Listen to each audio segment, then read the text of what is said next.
రూపాయి విలువ రోజురోజుకి పడిపోతోంది.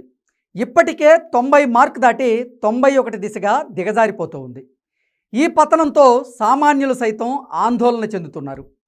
డాలర్తో మారకం విలువ త్వరలోనే సెంచరీ కొడుతుందేమో అని ఆర్థికవేత్తల దగ్గర నుంచి సామాన్యుల వరకు ప్రతి ఒక్కరూ ఆందోళన వ్యక్తం చేస్తున్నారు. మన్మోహన్ సింగ్ ప్రధానిగా ఉన్న సమయంలో ఫారిన్ ఎక్స్చేంజ్ వాల్యూ డాలర్కి 45 రూపాయలుగా ఉండేది. గత 20 ఏళ్లలో డాలర్ విలువ రెట్టింపు అయితే రూపాయి విలువ మాత్రం సగానికి సగం తగ్గి బక్క చిక్కిపోయింది. మన ఆర్థిక వ్యవస్థ ప్రపంచంలోని అన్ని దేశాల కంటే వేగంగా అభివృద్ధి చెందుతోంది. అయినా మన కరెన్సీ వాల్యూ మాత్రం పతనం అవుతూనే ఉంది. దీనికి కారకులెవరు? రూపాయి ఇంకా ఎంతవరకు పడిపోతోంది? అసలు ఎప్పటికైనా డాలర్ దరిదాపుకి రూపాయి విలువ వెళ్ళి చేరేటువంటి ఛాన్స్ ఉందా లేదా అనేటువంటి ప్రశ్నకు సమాధానం వెతకాలంటే ఇక 20 ఏళ్ళు వెనక్కి వెళ్ళి అప్పటి నుంచి ఇప్పటి వరకు ప్రపంచంలో ఎలాంటి మార్పులు వచ్చాయి, వాటి కారణంగా ఏ దేశాల ఆర్థిక వ్యవస్థలు ఎలా మారాయి అనేది ఖచ్చితంగా మనం తెలుసుకొని తీరాల్సిందే.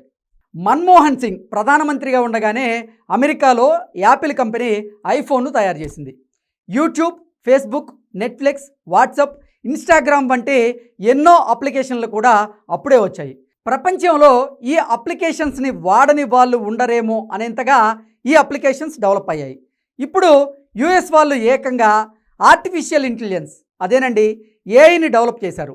ఈ ఏఐకి కావాల్సినటువంటి హార్డ్వేర్ను ఎన్విడియా తయారు చేస్తూ ఉంటే చాట్‌జిపిటి, జెమిని, గ్రోక్ వంటి సాఫ్ట్వేర్ అప్లికేషన్లను మైక్రోసాఫ్ట్, గూగుల్, టెస్లా వంటి టెక్ దిగ్గజాలు అభివృద్ధి చేస్తూ ఉన్నాయి. ఇదే సమయంలో డెవలప్ అయిన ఎలక్ట్రిక్ వెహికల్స్ రంగంలో టెస్లా ప్రపంచంలోనే టాప్లో ఉంది. టెస్లా కూడా అమెరికన్ కంపెనీ. మరి గత 20 ఏళ్లలో మనం అంటే ఇండియన్స్ ఏం చేసామంటే ఈ టెక్ కంపెనీల్లో ఉద్యోగాలు మాత్రమే చేసాం. ఒక వ్యాపారం నడిపే యజమాని సంపదకి ఆ కంపెనీలో పనిచేసేటువంటి పనోడి సంపాదనకి ఎంత తేడా ఉంటుందో అమెరికన్ డాలర్కి రూపాయి విలువకి అంతే తేడా ఉంటుంది.